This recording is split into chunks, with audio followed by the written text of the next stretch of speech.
यह जो कक्षा होगी यह लघुपराशरी की सबसे अंतिम कक्षा होगी, जिसमें हम लोग राजयोग की भी जानकारी प्राप्त करेंगे और ये जानेंगे केवल दो ग्रह जो विशेष ग्रह हैं, शनि और शुक्र, जो दोनों आपस में मित्र भी हैं और दोनों योग कारक भी होते हैं। यह 4 लग्न में होते हैं, लेकिन यहाँ पे हम ये देखेंगे कि शनि और शुक्र का फल कौन ग्रह किसका फल देता है, शनि का फल कौन देगा और शुक्र का फल कौन देगा। फिर हम लोग देखेंगे कि किस भाव के संबंध से जातक विख्यात होगा, अपने प्रत्येक कार्य में विजय को प्राप्त करेगा, हमेशा सफलता को प्राप्त करेगा। तो कहते हैं कि परस्पर दशायाम स्वभुक्तौ सूर्यज भार्गव। सूर्यज, सूर्यज से यहां तात्पर्य है सूर्य से जायमान अर्थात शनि, और भार्गव अर्थात शुक्र। अब देखिए यहाँ पे शुक्र और शनि की बात कर रहे हैं कि परस्पर दशायाम, परस्पर अर्थात एक दूसरे के, दशायाम अर्थात दशा में या अंतर दशा में, स्वभुक्तौ सूर्यज भार्गव, एक शनि और शुक्र में से किसी एक की दशा हो या एक की अंतरदशा हो, या किसी एक की अंतरदशा हो किसी एक की दशा हो, बात वही है। फिर कहते हैं कि व्यत्ययेन विशेषेण अर्थात विशेष रूप से, व्यत्यय संबंध से।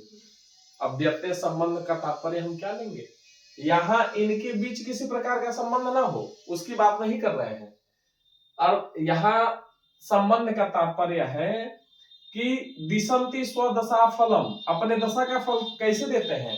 तो यदि शनि ग्रह की दशा है, यहां व्यत्यय से तात्पर्य समझिएगा कि शनि ग्रह की दशा है, उसमें शुक्र की अंतरदशा है, तो यहां पे होगा क्या कि शनि की महादशा में शुक्र की अंतरदशा होगी, तो दशा फल आपको प्राप्ति शनि की ही होगी। जो आपको फल प्राप्ति होगी वह शुभ फल हो या अशुभ फल हो। यदि शनि की महादशा में शुक्र की अंतरदशा है तो आपको फल किसकी प्राप्त होगी, शनि की प्राप्त होगी। लेकिन यदि शुक्र की महादशा है उसमें शनि की अंतरदशा है तो उसमें किसका फल प्राप्त होगा, शुक्र का ही प्राप्त होगा। यहाँ पे मुख्य बात यह है कि दोनों ग्रह अपना फल अपनी दशा में नहीं देते। जैसे कि यह एक दूसरे को माध्यम बनाकर शनि की महादशा में शुक्र फल देगा और शुक्र की महादशा में शनि फल देगा, हम मोटे तौर पे ये जान लेते हैं। कहते हैं कि व्यत्ययेन विशेषेण दिशन्ति स्वदशा फलम्। जैसा कि एक उदाहरण से देख लेते हैं कि एक तो वृष लग्न में बनता है और एक मकर लग्न में बनता है। उस प्रकार से 4 लग्न में बनेंगे, वृष में, तुला में और मकर में और कुंभ में। लेकिन हम लोग केवल 2 ही उदाहरण देखते हैं, वृष लग्न का और मकर लग्न का।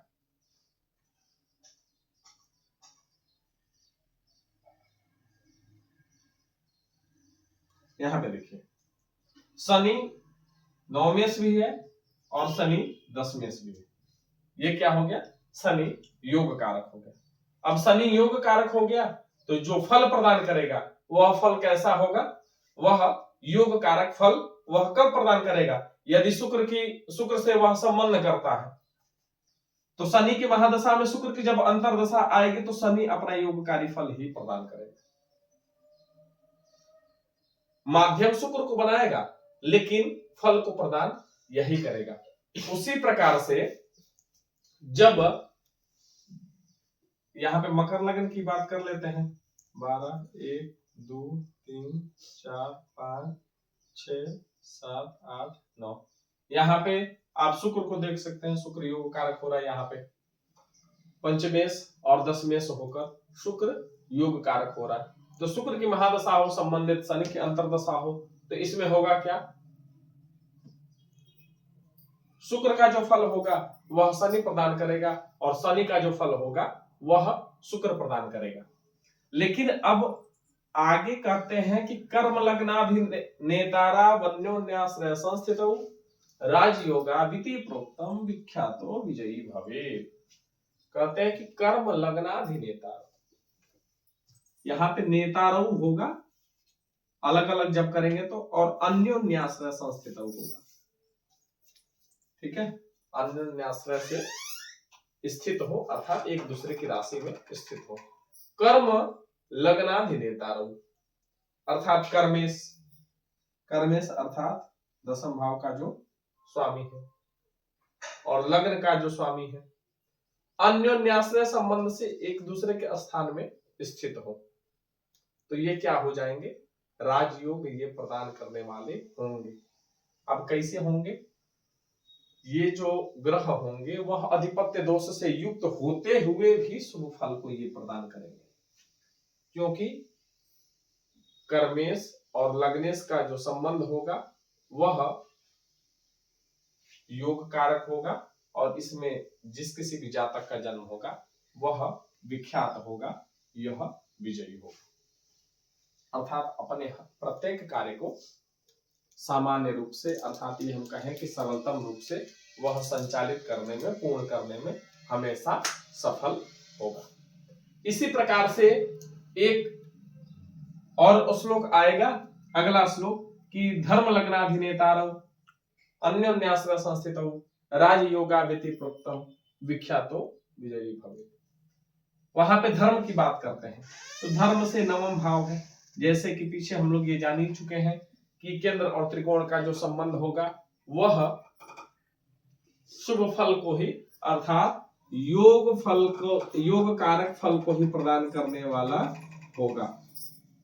तो धर्म लग्नाधिनेतारौ अन्योन्याश्रय संस्थितौ राजयोगाविति प्रोक्तम विख्यातो विजयी भवेत्। अब इसमें यह होगा कि धर्म का जो स्वामी है, अब धर्मेश यहाँ पे भी शनि है, लेकिन इस कुंडली में, इस उदाहरण से हम लोग स्पष्ट करते हैं कि धर्मेश यहाँ पे कौन है, शनि। धर्मेश शनि, सॉरी, यहाँ पे धर्मेश कौन है, बुध है। धर्मेश बुध है और लग्नेश कौन है, धर्मेश और लग्नेश यहाँ पे बुध और शनि। तो धर्मेश और लग्नेश का जो संबंध होगा वह क्या होगा, अन्योन्याश्रय संस्थित। वह क्या होगा, अन्योन्याश्रय संबंध से वह युक्त होंगे, तो राजयोगाविति प्रोक्तम, वह क्या होगा कि राजयोग को प्रदान करने वाला होगा, और इस योग में जो भी जातक उत्पन्न होगा वह विख्यात होगा और विजयी होगा। इस प्रकार से हम लोग क्रमशः लघु पराशरी का संपूर्ण अध्ययन कर चुके। जैसे कि हम पीछे जो भी योग बनने के नियम पढ़े हैं, जो दशाफल प्राप्ति के समय के बारे में हम लोग जानकारी प्राप्त किए हैं, या संबंध वसात ग्रहों के योग कारक होने के जो हम तरीके प्राप्त किए हैं, उसको हम अभ्यास करके कुंडली पे लागू करेंगे, और उसी के साथ हम जितना अभ्यास करेंगे उतना ही हम इस ज्योतिष शास्त्र के बहुत ही महत्वपूर्ण ग्रंथ जो लघु पराशरी है, इसके यदि एक भी सूत्र को यदि हम अच्छे से साध लें और उसके अनुसार हम फलादेश करें, तो आपका जो भी फल होगा वह आपके अनुसार, आपके सोच विचार, उसी के अनुसार वह फल इर्द गिर्द घूमेगा। तो इसी प्रकार से हम यह लघु पराशरी पूर्ण करते हैं। यहाँ पे यह लघु पराशरी पूर्ण हो जाती है। पूरा वीडियो देखने के लिए बहुत बहुत धन्यवाद।